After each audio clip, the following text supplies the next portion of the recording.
આજે જ કહેતી હતી કે આખી પેઢી પૂરી થઈ રહી છે. એક એવી પેઢી કે જે રાત્રે વહેલી સૂઈ જતી હતી અને સવારે વહેલી ઉઠતી હતી. એક એવી પેઢી કે જે ફૂલ છોડને તુલસી ક્યારે પાણી રેડતી હતી, તુલસી ક્યારે દીવો કરતી હતી. એક એવી પેઢી કે જે 2 રૂપિયા માટે રિક્ષાવાળા સાથે ઝઘડો કરતી હતી. એક એવી પેઢી જે ચપ્પલ સંધાવીને પહેરતી હતી. એક એવી પેઢી જે ખુલ્લા દિલે આશીર્વાદ આપતી હતી. એક એવી પેઢી જેને 11 યાદ રહેતી હતી. એક એવી પેઢી કે જેની પાસે કહેવા માટે કેટલી ભૂતકાળની કથાઓ હતી. એક એવી પેઢી જે આખું છાપું હજી પણ ધ્યાનથી વાંચે છે. એવી એક આખી જનરેશન પૂરી થઈ રહી છે. અને એ પૂરી થતી જનરેશનને યાદ કરો તો તમને સમજાય કે દાંપત્ય કેટલું અદ્ભુત હતું એ લોકોનું. મારા ઘરમાં પણ મારા મમ્મી પપ્પાનો વિચાર કરું કે જે લોકો 40-45ના છે, એમના પેરેન્ટ્સનો વિચાર કરીએ તો તમને સમજાય કે ગૃહિણી શબ્દને, ગૃહલક્ષ્મી શબ્દને સાચા અર્થમાં એણે ચરિતાર્થ કર્યું છે. પપ્પા 500 રૂપિયા લાવે તો પણ મમ્મી ઘર ચલાવે, પપ્પા 5000 લાવે તો પણ મમ્મી ઘર ચલાવે, અને પપ્પા 5 લાખ લાવે તો પણ મમ્મી ઘર ચલાવે. આ આવડત હતી એ સમયની જે સ્ત્રીઓની આપણે વાત કરી રહ્યા છીએ. એમાં મહેમાન આવે, ઘરમાં પૈસા છે નથી, કેવી રીતે મહેમાન જમીને જતા રહે, ઘરમાં કોઈને ખબર બી ન પડે, એ એની આવડત હતી. અને હવે જ્યારે આપણે વિચારીએ ત્યારે સમજાય કે આ એમ્પાવરમેન્ટ શબ્દએ આપણને મિસગાઈડ કરી નાખ્યા છે. સ્ત્રી દલીલ કરે, કેમ, હું કેમ કરું? હમણાં હું ક્યાંકથી આવતી હતી ને એક વાઈફ હસબન્ડને મેં જોયા. વાઈફે નાનું બચ્ચું 9-10 મહિનાનું એના હસબન્ડને આપ્યું, એટલે રાખ હવે, મેં બહુ રાખ્યો. ફૂટબોલ છે, બાળક છે. અને એની સામે સાહેબ બહુ સુંદર નવી પેઢી આવી રહી છે, પુરુષોની પણ. હું હૈદરાબાદથી પાછી આવતી હતી અને વાઈફ હસબન્ડ, એક બચ્ચું 2.5-3 વર્ષનું ને એક બચ્ચું બહુ જ નાનું 2-3 મહિનાનું, અને એથી બી કદાચ 3-4 મહિનાનું. અને એ લોકો આવતા હતા, વાઈફ હસબન્ડે જુદી જુદી સીટ લીધી. 2.5 વર્ષનું જે બચ્ચું હતું એને લઈને હસબન્ડ આગળ બેઠો ને વાઈફ નાનકડું છોકરું લઈને પાછળ જતી રહી. અને આ બચ્ચાને હસબન્ડે મોબાઈલ બતાવે ને આ કરે ને ખવડાવે ને પીવડાવે ને 2.5-3 કલાક એણે બચ્ચાને એંગેજ રાખ્યું. અને અમે ઉતરતા હતા ત્યારે મેં હસબન્ડને કહ્યું, મેં કીધું, you are a wonderful father. એટલે એણે હસીને મને કહ્યું કે but the wonderful mother hasn't slept for 3 nights. It's my job to give her a sleep. આ વાતને સલામ કરવી પડે. અહીંયા એમ્પાવરમેન્ટ ક્યાં જાય છે? અહીંયા આપણે કેમ જે કરી રહ્યું છે એના વખાણ નથી કરી શકતા? મારે એવું નથી કહેવું કે નારી તું નારાયણી. મારે એવું કહેવું છે કે આપણે બધા આપણી ભીતર નારાયણને લઈને જ જીવીએ છીએ.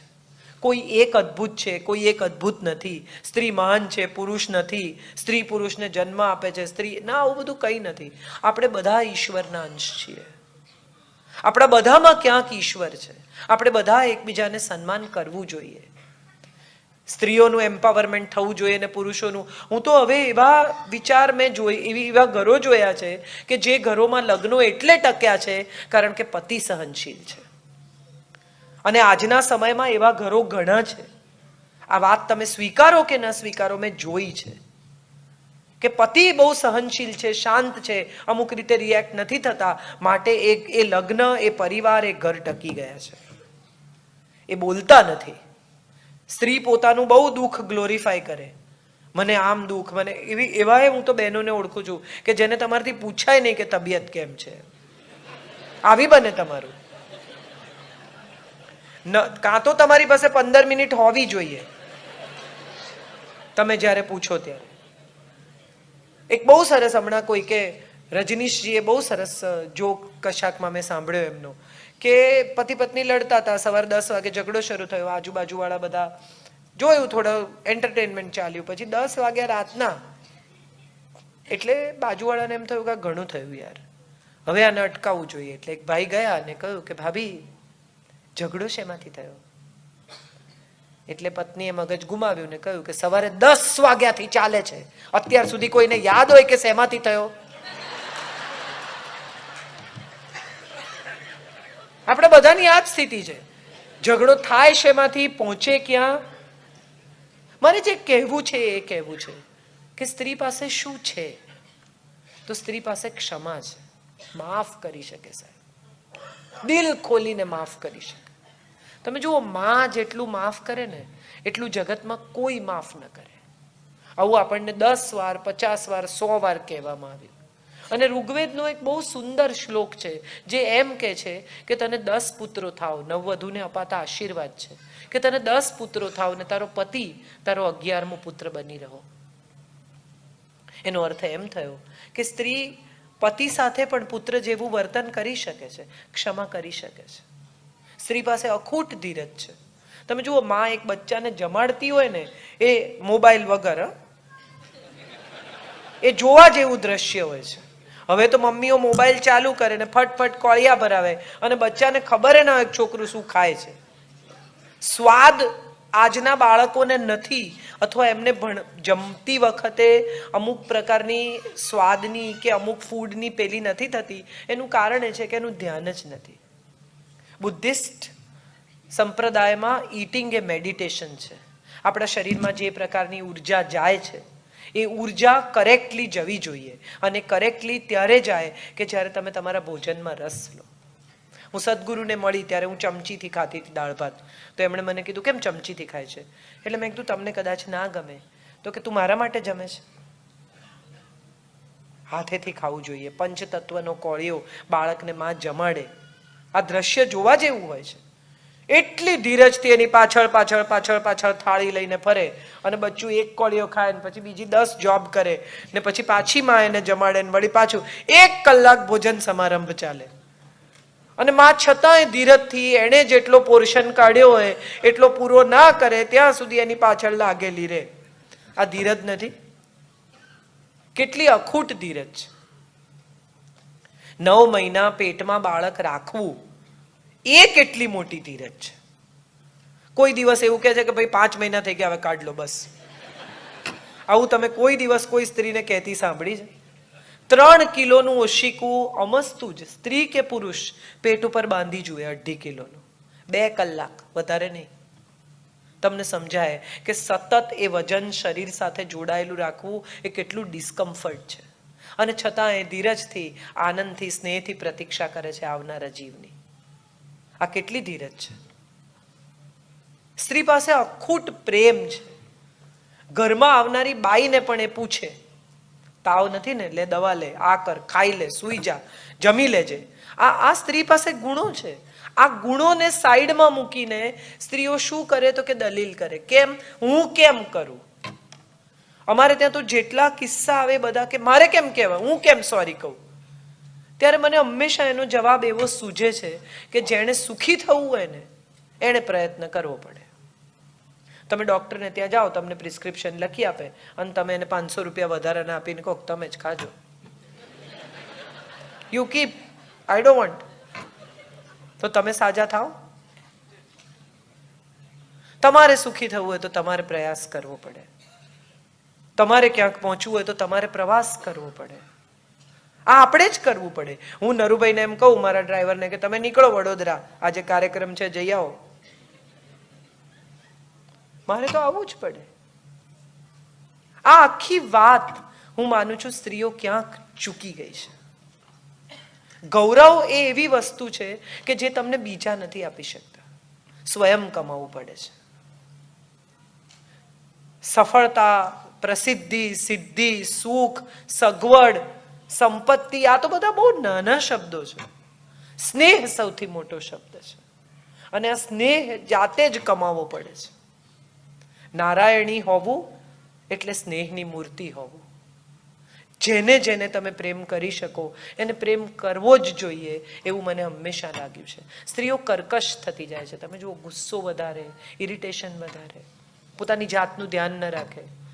કેટલી બધી સ્ત્રીઓને મેં એવી જોઈ છે કે કંઈ પણ ઘરમાં ખાવાનું સવારનું સાંજે ને સાંજનું સવારે વાસી ખાય કે આપણને તો ચાલે. આપણને શું કામ ચાલે? આપણને પણ ન ચાલે.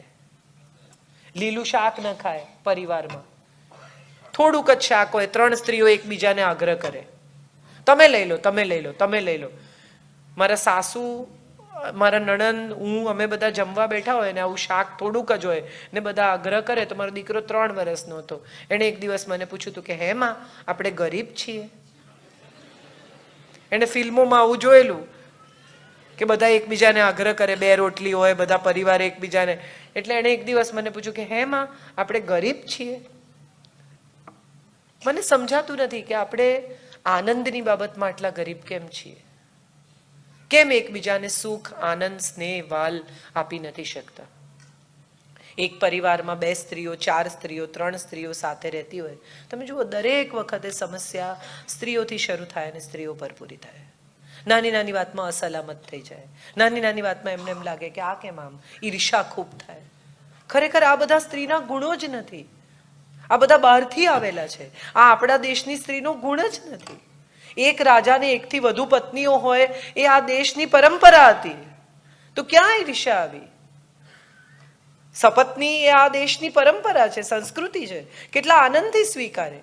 પરણીને આવે અને પોંખે મોટી રાણી હોય, એ આ દેશમાં થતું હતું. અચાનક જ આખી વાતને ઈર્ષામાં, ક્રોધમાં, તિરસ્કારમાં, ઘૃણામાં, અજંપામાં આપણે ફેરવી નાખી છે. મારે જે કહેવું છે એટલું જ કહેવું છે કે સુખી થવું હોય ને તો 3 વસ્તુઓ સ્ત્રીએ કરવી જોઈએ, કોઈ પણ સ્ત્રીએ. સ્વાસ્થ્ય સૌથી પહેલું. 30 વર્ષ પછી કેટલી સ્ત્રીઓ કેલ્શિયમ ખાય છે? જાણે બધી, ઇન્ટેલિજન્ટ બધી, તરત જ કે તમે કેલ્શિયમ લો છો? તમે લો છો કે નહીં એ મહત્વનું છે, હું લઉં છું કે નહીં એ મહત્વનું નથી. તમે B12 ચેક કરાવી લો, તમે D3 લો. આ બધી સલાહો બીજાને આપવા માટે છે, આપણે માટે નથી. 1 કપ દૂધ D3 ના સેશે સાથે 40 વર્ષ પછી કેટલી સ્ત્રીઓ લે છે? કોઈ નહીં. વિમેન્સ બોર્નવિટા, વિમેન્સ હોર્લિક્સ, આવું બધું બજારમાં આવે, લઈ આવે, એડ જોઈને મૂકી રાખે, 2-4 દિવસ પીએ, ચોથા દિવસથી હતા ત્યાં ને ત્યાં. સ્વાસ્થ્ય નથી માટે ચીડ છે. શરીર એટલું કામ નથી કરી શકતું જેટલું મન ઈચ્છે છે. મેનોપોઝનો સમય આવે, પરિવાર આખો એમ કે મમ્મી ગુસ્સો કરે છે, મમ્મી ગુસ્સો કરે છે. પતિ એમ કે તું યાર કેમ આવી થઈ ગઈ છે? એ સમયે બેસાડીને પોતાના પરિવારને એવું કહેવું કે 2 વર્ષ મારી સાથે પ્લીઝ થોડું સાચવીને બિહેવ કરજો. I am not good, I am not keeping well. એમાં શરમ નથી. હમણાં મુંબઈમાં એક બહુ મોટી મૂવમેન્ટ ચાલે છે, #I am not ashamed. જોઈ જશે બધાએ. આ #I am not ashamed is a very big movement where people say કે તમે માનસિક રોગની સારવાર લેવામાં શરમાવાની જરૂર નથી. જેમ તાવ આવે, જેમ શરદી થાય, જેમ બીજી તકલીફો થાય, માનસિક રોગ થાય. It's as simple as that. અને ત્યારે આવી સ્ત્રીઓ જેને ડિપ્રેશન આવે, જેને પીડા થાય, જેને દુઃખ થાય, જેને હોર્મોન ઇમ્બેલેન્સ થાય, એ 2-4 વાર સાયકોલોજીસ્ટ પાસે જઈ આવે તો એમાં કંઈ ગાંડી થઈ ગઈ છે એવું નથી. પણ જો પરિવારમાંથી કોઈ એમ કે તારે જવું છે સાયકેટ્રિસ્ટ, હું ગાંડી છું? ગાંડા લોકો જ જાય. ઓસીડી 100માંથી 90 સ્ત્રીઓને હોય છે. Obsessive compulsive disease is to almost all women. અતિશય ચોખ્ખું રાખવું, અતિશય મેટિક્યુલસ રાખવું, ડબ્બા અમુક જ રીતે રાખવા, આમ જ લટકાવવાનું અને આમ જ કરવાનું, આ ઓસીડી છે. આપણને બધાને છે નાનો મોટો.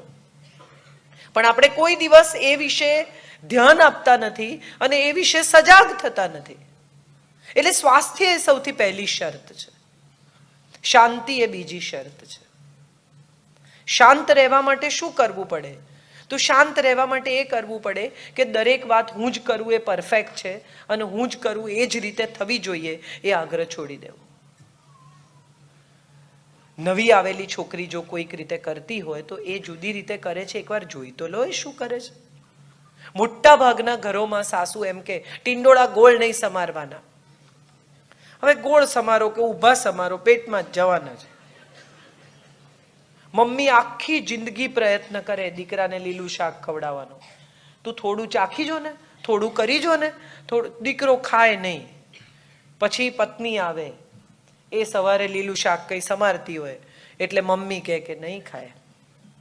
પણ પેલો નાહી ધોઈને આવે, ટેબલ પર બેસે, ગરમ ગરમ રોટલી સાથે ખાઈ જાય ગપા ગપ. અને પછી એ જ્યારે જાય ત્યારે મમ્મીને ગુસ્સો એ વાતનો આવે કે મારા કીધે ના ખાધું, આના કીધે ખાધું. હવે એકચ્યુઅલી તો આનંદ થવો જોઈએ કે 25 વર્ષમાં તમે જે કામ ન કરી શક્યા એ આણે 25 મિનિટમાં કર્યું. થેન્ક યુ કહેવું જોઈએ કે દોસ્ત યાર જબરજસ્ત કર્યું, તે શું કર્યું મને પણ કે. એને બદલે વાંધો પાડવો. કેમ? એને તો તમારું જ કામ કર્યું, તમને જે જોઈતું હતું એ જ કર્યું. તો શાંતિ એ બીજી શરત છે. અને શાંતિ માટે એક બહુ જ મહત્વનો મુદ્દો એ છે કે આપણે સરખામણી છોડી દઈએ. કમ્પેરિઝનમાંથી સ્ત્રીઓ બહાર આવી જશે ને તો બહુ શાંત થઈ જશે. આનું આમ. મેં કેટલી બધી સ્ત્રીઓને એવું કહેતી સાંભળી છે કે એના હસબન્ડ તો એટલા સરસ રીતે હસી હસીને વાત કરે.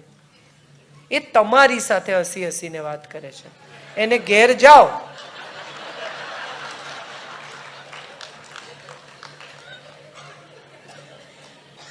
એક બહેને છૂટાછેડા માટે અરજી કરી. પછી સાયકેટ્રિસ્ટે એમના 2 જણાને બેસાડીને કાઉન્સિલિંગ કર્યું, વાત કરી. એટલે પત્નીને પૂછ્યું કે ભાઈ તને વાંધો શું છે? તો કે આ મારો વર યાર ઘરમાં બિલકુલ મદદ કરતો નથી, બધી જવાબદારી મારી. વિદેશની વાત છે કે મારી બધી જવાબદારી, વાસણ મારે કરવાના, આ મારાથી નથી થતું, હવે બસ મારે નથી રહેવું એની સાથે. એટલે સાયકેટ્રિસ્ટે પતિને બોલાવીને કહ્યું, કાઉન્સિલર, મેરેજ કાઉન્સિલરે, કે થોડીક મદદ કરો ને યાર, સીધી વાત છે, આટલું કરો તો શું પ્રોબ્લેમ છે? પતિને બી વિચાર આવ્યો કે વાત તો સાચી છે. ઘરે પહોંચી ગયા વહેલા 4 વાગ્યામાં, જઈને બધું સાફસૂફ કરી નાખ્યું, વાસણ કરી નાખ્યા, રસોઈ થોડી કરીને મૂકી દીધી, વાઇન સરસ રીતે પોર કરીને ગ્લાસ ગોઠવ્યા. પત્ની આવી, એણે બધું જોયું અને એકદમ પતિને ભેટીને રડવા લાગી. તો પતિએ કહ્યું, કેમ, શું થયું? તો કે તમે તો સાચે છૂટાછેડા લેવાની તૈયારી કરવા માંડી. નહોતા કરતા તો વાંધો હતો, કરે છે તોય વાંધો છે. બહુ જ સુંદર કથા છે એક, મારો અસબાબ કરીને. એક બહેન બહારગામ જવાના છે, પોતાના પતિને બધું સમજાવીને જાય છે કે અહીંયા ખાવાનું છે, અહીંયા આ છે, અહીંયા આ છે, ગેસ બંધ કરજો, ફલાણું કરજો, ગીઝર બંધ કરજો, આ કરજો. અઠવાડિયું બહારગામ જઈને પાછા આવે છે. આવતા આવતા વિચાર કરે છે કે ઘર ગંદુ હશે, પીવાનું પાણી નહીં હોય, આમ હશે, આ તો આવો જ છે. પાછા આવે છે અને જુએ છે કે ઘર ચોખ્ખું છે. બાઈને બોલાવીને નાસ્તો બનાવડાવી રાખ્યો છે, પાણી ભર્યું છે, કપડાં ધોઈને સરસ વાળીને મૂકી દીધા છે, ચાદરો બદલી નાખી છે. અને બહુ સરસ લાઈન લેખિકાએ લખી છે કે મને એવું લાગ્યું કે મારો અસબાબ લૂંટાઈ ગયો. કોઈ આપણા પર ડિપેન્ડન્ટ હોય, આપણને ગમતું હોય તો એની ફરિયાદ ન કરો. અને જો કોઈ આપણા પર ડિપેન્ડન્ટ છે, આપણને ન ગમતું હોય તો એ વિશે સ્પષ્ટ રહો. પણ મજા એ છે કે કહેવું એમ છે કે હું નહીં જાઉં ને ત્યાં સુધી એ જમશે નહીં. આ વાતનું ગૌરવ છે કે દુઃખ છે એ વિશે ક્લેરિટી નથી. કાં તો બહુ જ ગમે છે કે હું નહીં જાઉં ત્યાં સુધી હું પીરસીશ નહીં, ત્યાં સુધી જમશે નહીં. નથિંગ લાઈક ઇટ યાર, આઈ નો હી લવ્સ મી. અને કાં તો તમે ફરિયાદ કરો કે યાર એટલો બાલિશ, બોલ હવે આ ઉંમરે પણ હું જાઉં. આ બેની વચ્ચે કંઈ નથી. મજા એ છે કે આ મૂડ સ્વિંગ છે, કદીક ગમે છે ને કદીક નથી ગમતું. હવે સામેના માણસને કેવી રીતે સમજાય કે આજે ગમશે કે નહીં ગમે? હમણાં થોડા વખત પહેલા ગોવા ફિલ્મ ફેસ્ટિવલમાં, ના આ બધું આ મારે કહેવું જ છે, હું વખાણ કરવા નથી આવી. હમણાં ગોવા ફિલ્મ ફેસ્ટિવલમાં એક બહુ સરસ શોર્ટ ફિલ્મ જોઈ મેં. પતિ પત્ની બેઠા છે ડાઇનિંગ ટેબલ પર અને પત્ની કહે છે કે મને યાર આજે બહુ માથું દુખે છે, ઓફિસ નથી જવું. એટલે પતિ કહે છે કે એવું તો થાય, ઓફિસ તો જવું જોઈએ, કામ કરવું જોઈએ, યુ નો, તું એકવાર જઈશ તો.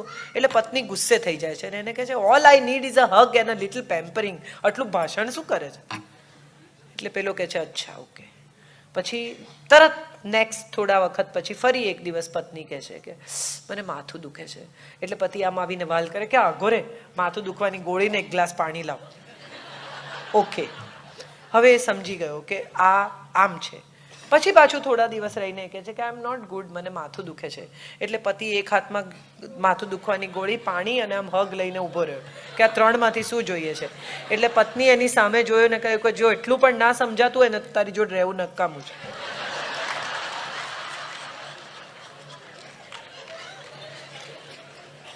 આ મૂડ સ્વિંગ્સ છે અને મજા છે.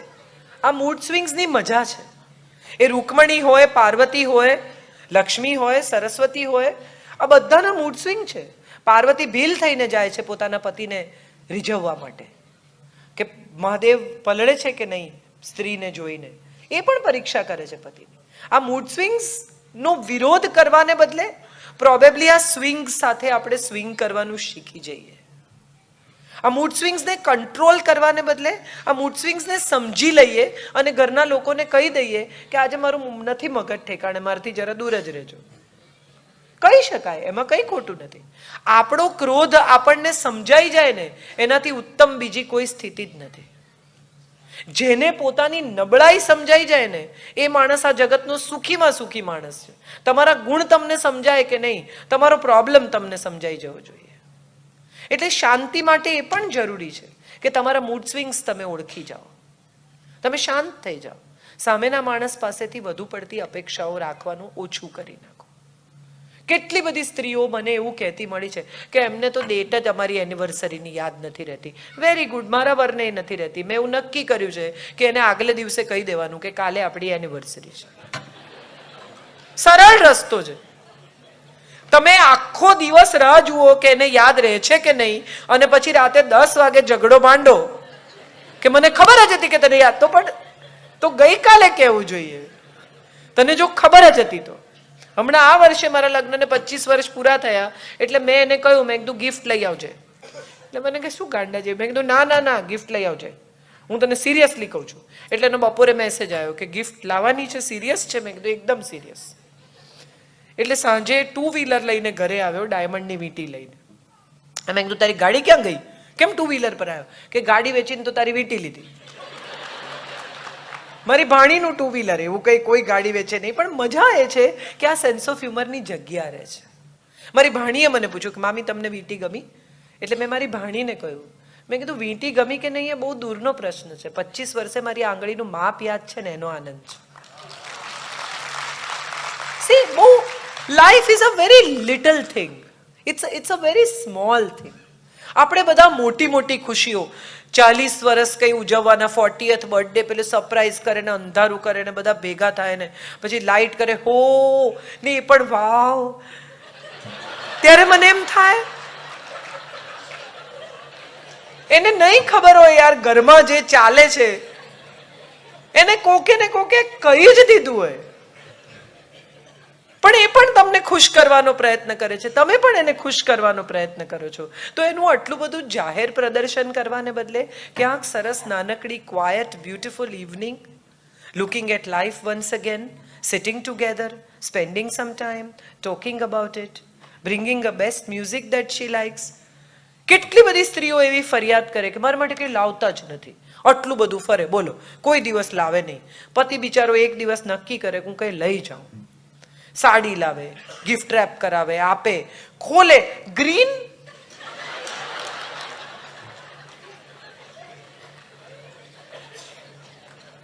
કોઈ લાવ્યું છે,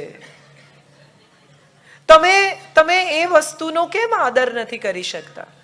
શાંતિ માટે આ બધું જરૂરી છે. સ્વીકાર, પરમ સ્વીકાર. If you want to be peaceful, learn to accept. If you want to be happy, learn to accept. If you want to be absolute peaceful with yourself, accept what is happening around you. Accept people the way they are. વિવાહ થાય ને નવા તો એકબીજાને બદલવાની પ્રક્રિયા ચાલે. તું હવે તેલવાળા વાળ લઈને ના આવ એટલે પેલી સવારે બિચારી ધુએ. પત્ની જે થનારી હોય પતિને કે આવા ટાઈટ બ્લાઉઝ જેવા શર્ટ ના પહેરો, આવી ફેશન નથી. એટલે પતિ બિચારા બધા ટાઈટ શર્ટ કાઢી નાખે, લૂઝ શર્ટ પહેરતા થાય. આવી રીતે ચા રકાબીમાં કાઢીને ના પીવો સબડકા બોલાવીને, એ બિચારા છોડી દે. તું આવી રીતે હાથથી દાળ ભાત ના ખા, એ છોડી દે. અને 5 વર્ષ પછી પહેલી ફરિયાદ શું કરે? તમે બહુ બદલાઈ ગયા. આપણે બદલ્યા. કેમ જે છે એવા આપણે ચાહી નથી શકતા માણસો? કેમ દરેક વ્યક્તિ વિશે આપણને ફરિયાદ છે? એ આપણે આપણી જાતને પૂછવાનું છે. આમાં આટલું બદલો, આમાં આટલું બદલો, આમાં આટલું, કોઈ પણ ચીજ એઝ ઇટ ઇઝ ગમે નહીં તો એમ માનવું કે આપણામાં કંઈક ખરાબ છે, કોઈનામાં નહીં. અને બહુ નાની પણ બહુ મહત્વની વાત એ છે કે મોટા ભાગની સ્ત્રીઓને ક્રોધ આવે ને ત્યારે જીભ પર કંટ્રોલ નથી રહેતો. ક્રોધમાં શું કહેવું અને શું ન કહેવું એની ચોઈસ નથી રહેતી. અને પછી એમ થાય કે હું ન બોલી હોત તો સારું થાત, અરે રે મેં ક્યાં આવું બધું કહ્યું.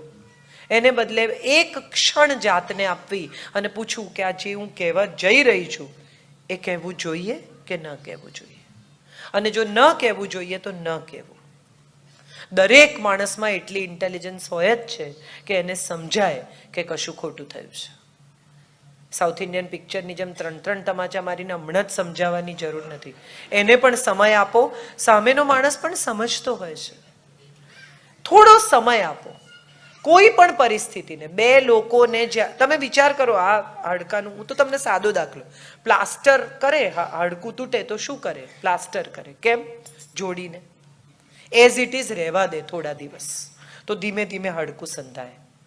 સંબંધમાં પણ તિરાડ પડે ને તો શાંતિનું પ્લાસ્ટર કરી દેવાનું, એની મેળે એ સંધાઈ જાય. આપણે બધા સમજ્યા વગર હમણાં જ, અત્યારે વાત કરો મારી સાથે, હમણાં ને કઈ હમણાં ને હમણાં કશું થવાનું જ નથી. અને માફી માંગે ને પછી મજા એ આવે કે સોરી કે ને એટલે તરત મેં સોરી તો કહ્યું, હવે તો મૂડ સારો કરો.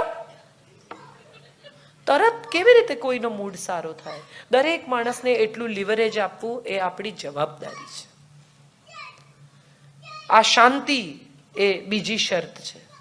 અને ત્રીજી સુખી થવાની સૌથી મોટી અને સૌથી સરળ શરત છે ને એ ક્ષમા છે. દરેક માણસને માફ કરો. બહુ સરસ મને એક શેર ગમે છે, કુછ ऐसे मैंने अपने को आज़ाद किया, कुछ ऐसे मैंने अपने को आज़ाद किया, कुछ लोगों से माफ़ी मांगी, कुछ को मैंने माफ़ किया.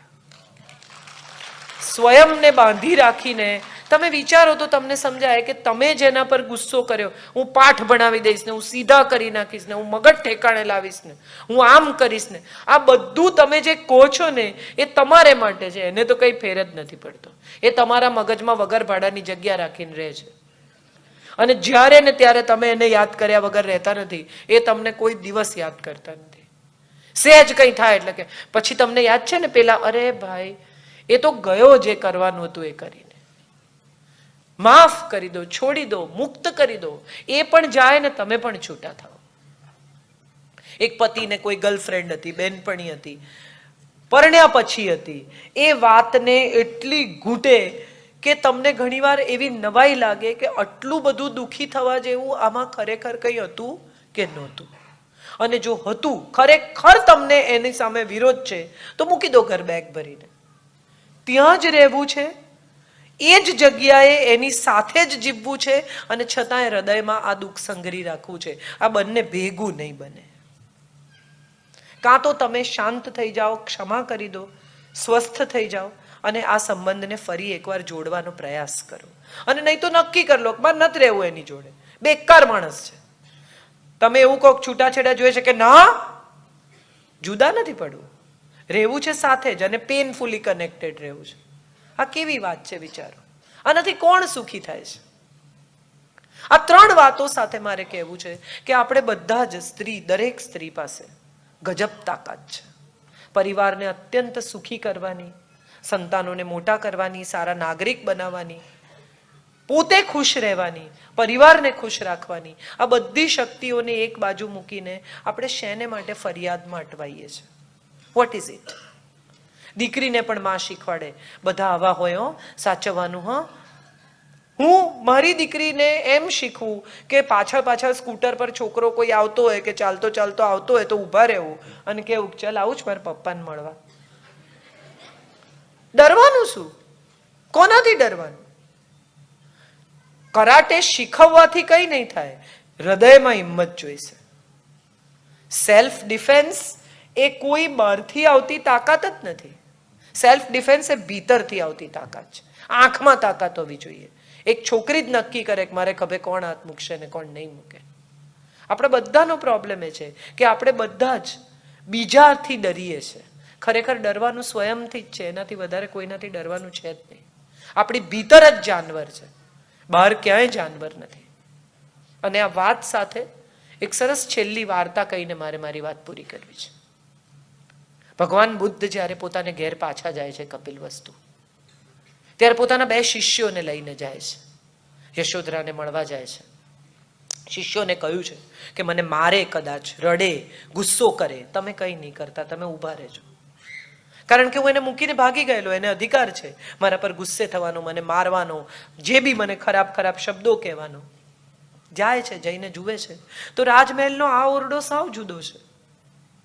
એક દીવો છે, એક ચટાઈ છે, પાણીનું માટલું છે, થોડા પુસ્તકો છે.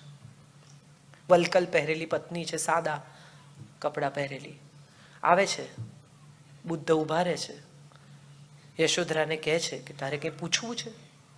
બુદ્ધિસ્ટ ધર્મની એક એવી શરત છે કે જે ભિક્ષા માંગવા જાય એ ભિક્ષા જે એ આપે એને પ્રશ્ન પૂછવાનો અધિકાર છે. એટલે યશોધરા ભિક્ષા આપે છે અને પછી બુદ્ધ કહે છે કે તમારે કંઈ પૂછવું હોય તો તમે પૂછી શકો છો. અને ત્યારે યશોધરા એને કહે છે કે મારે તમને એક જ સવાલ પૂછવો છે કે જે મને રાજમહેલમાં રહીને મળી ગયું એ શોધવા માટે તમારે આટલું બધું કેમ ભટકવું પડ્યું? બસ આટલી જ વાત છે. કારણ કે જે શોધવાનું છે ને એ આપણી જ ભીતર છે. નારાયણી પણ આપણી ભીતર છે, શૂરપણખા રાક્ષસી પણ આપણી ભીતર જ છે, કકળાટ પણ આપણી ભીતર છે, શાંતિ પણ આપણી ભીતર છે, સ્નેહ પણ આપણી ભીતર છે, ક્ષમા પણ આપણી ભીતર છે, તિરસ્કાર પણ આપણી ભીતર છે, ઘૃણા પણ આપણી ભીતર છે. આ બધું એક કબાટમાં મૂકેલું છે.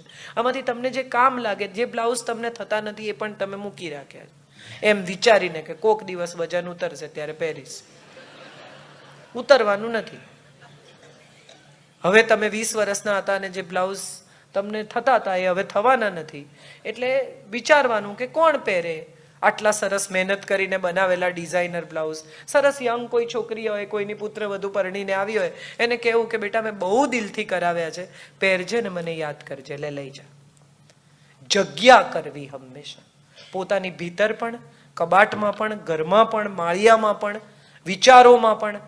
નકામી ચીજો સંગ્રહ નહીં તો સુખી થવું એ સરળ રસ્તો છે. કાકા કાકી પરદેશ જતા હતા એટલે કાકાએ કાકીને એરપોર્ટ પર પહોંચીને પૂછ્યું કે બધું લીધું છે ને? એટલે કાકીએ કીધું કે ફ્રીજ લીધું હોત ને તો સારું થાત. એટલે કાકાએ કહ્યું કે ફ્રીજ કેમ? તો કે પાસપોર્ટ ને ટિકિટ એના ઉપર રહી ગયા. ફ્રીજ નથી લેવાનું, પાસપોર્ટ ને ટિકિટ લેવાના છે એના ઉપરથી. આપણે કારણ વગર ફ્રીજ ભેગું ઘસડીએ છીએ. આટલી જ વાત સાથે મારી વાત પૂરી કરું છું. મારે માત્ર એટલું જ કહેવું છે કે આ દેશની સ્ત્રીઓ અત્યંત ગૌરવાન્વિત હતી, અત્યંત ગૌરવાન્વિત છે. જગતનો કોઈ માણસ તમારું ગૌરવ ઓછું કરી શકે જ નહીં જ્યાં સુધી તમે સ્વીકારો નહીં કે તમારું ગૌરવ ઓછું થયું છે. રેપ થાય એ પછી મમ્મી કોઈને કહેતી નહીં, મોલેસ્ટ થાય એને કે કોઈને કહેતી નહીં. શેને માટે? કૂતરું બચકું ભરીને જાય તો આપણે અભડાઈએ છીએ? આપણા ચારિત્ર પર દાગ લાગે છે? આ રસ્તે રખડતા કૂતરા છે, એ બચકું ભરી જાય, એ મોલેસ્ટ કરે, એ રેપ કરે. માએ દીકરીની બાજુમાં ઊભા રહીને એમ કહેવું જોઈએ કે દીકરા તારો કાંઈ વાંક જ નથી, રાઇઝ અબવ ઓલ ધીસ. રામાયણમાં એક બહુ જ સુંદર શ્લોક છે. સીતા જ્યારે અગ્નિ પ્રવેશ કરે છે વાલ્મીકી રામાયણમાં, ત્યારે સીતા એમ કહે છે કે હું સ્ત્રી છું, બહુ નબળી છું, મારા શરીરને કોઈ મારી ઈચ્છા વિરુદ્ધ સ્પર્શે એમ બને, પણ હું સ્ત્રી છું, હું બહુ સક્ષમ છું, મારા મનને મારી ઈચ્છા વિરુદ્ધ કોઈ નહીં અડી શકે એવી મને ખબર છે. આપણે મનને કોઈ ઈચ્છા વિરુદ્ધ ન અડે એ સત્ય સાથે શરીરને કોઈ અડે ન અડે, શરીર સાથે કોઈ છેડખાની કરે, બીજું કંઈ થાય ત્યારે શરમાવાને બદલે, ડરવાને બદલે એનો સામનો કરીએ, ઊભા થઈએ. આપણે બધા તાકાતવર છીએ અને તાકાત એકતામાં છે. સાથે રહેવું જોઈએ બધી સ્ત્રીઓએ, એ એમ્પાવરમેન્ટ છે. કોઈ નબળી હોય, દુઃખી હોય, કોઈ કશું બીજું કરી રહી હોય, એને હાથ પકડીને પોતાની સાથે રાખવામાં એમ્પાવરમેન્ટ છે. એમ્પાવરમેન્ટ સ્વયંને મજબૂત કરવામાં નથી, એમ્પાવરમેન્ટ આખી ફેટર્નિટીને મજબૂત કરવામાં છે. Let's get together, let's be together, let's remain together, let's stand together, let's love each other, let's not talk about each other. બીજાની જિંદગીમાં રસ. તમે વિચાર કરો, સવારે તમારા ઘેર કોઈ આવીને કચરાનો ડબ્બો આપી જાય તો તમે કચરાના ડબ્બાનું શું કરો? ફેંકી દો? હા કે ના? કે નાના નાના ડબ્બામાં ભરીને બધાને ઘેર આપી આવો? ના, સિરિયસ સવાલ છે કોઈ એવું? હા કે ના? તો આટલા બધા વોટ્સએપ કેમ ફોરવર્ડ કરો છો? કોક તમારે ત્યાં કચરો ઠાલવી જાય એટલે આપણે નાના નાના ડબ્બામાં ભરીને બધાને આપી આવવાનો કે આ મારે ત્યાં આવ્યો, હવે તમે રાખો. શ્રીદેવી ગુજરી જાય ત્યારે સર્જરી કરાવતી હતી કે નહીં એ મહત્વનું નથી. હિંમતવાલા પછી 18 કિલો વજન ઉતાર્યું એ મહત્વનું છે. એ જોતા શીખીએ તો હું માનું છું સ્ત્રીનું સન્માન થઈ શકશે. પરણેલાને પરણીતી કે નહીં, ઝઘડતી હતી કે નહીં, એના કરતાં વધારે 3 વર્ષની હતી ને ત્યારે આખા પરિવારનું પેટ પાળતી હતી, એ યાદ રાખીએ. સ્કૂલે નથી ગઈ કોઈ દિવસ. તેલુગુ, તામિલ, ઇંગ્લિશ, હિન્દી બધું સ્ટુડિયોમાં શીખી. એને સલામ કરીએ. દરેક પાસે ગુણ છે, એ ગુણ જોતા શીખીએ. પરણેલાને પરણી એનાથી તમને શું ફેર પડે? આવી અદ્ભુત અભિનેત્રી હતી, એ યાદ રાખીએ. અનિલ કપૂરથી મોટી દેખાઈ, અનિલ કપૂરથી નાની દેખાઈ. હેમા માલિનીની ફિલ્મ જ્યારે રીમેક થતી હતી ત્યારે બધી હિરોઈનોએ ના પાડી, એણે ચેલેન્જ ઉપાડી, એને યાદ રાખીએ. રેખાને અમિતાભ સાથે ચાલે છે કે નહીં એના કરતાં 63 વર્ષે એ આટલા મોટા ઓડિયન્સની સામે ડાન્સ કરી શકે છે, એને સલામ કરીએ સાહેબ. આટલું થઈ શકે ને તો હું માનું છું આપણે નારાયણી જ છીએ ને નારાયણી જ રહેવાના છીએ. બહારથી કોઈ આવીને તમને સ્વતંત્રતા, હિંમત, તાકાત નહીં આપે. એ તમારી ભીતર છે, શોધીને કાઢવાના છે. તમારા જ કબાટમાં મૂકેલી વસ્તુ છે, ખાલી આડે હાથે મુકાઈ ગઈ છે. શોધી કાઢો, તમારી પાસે જ છે.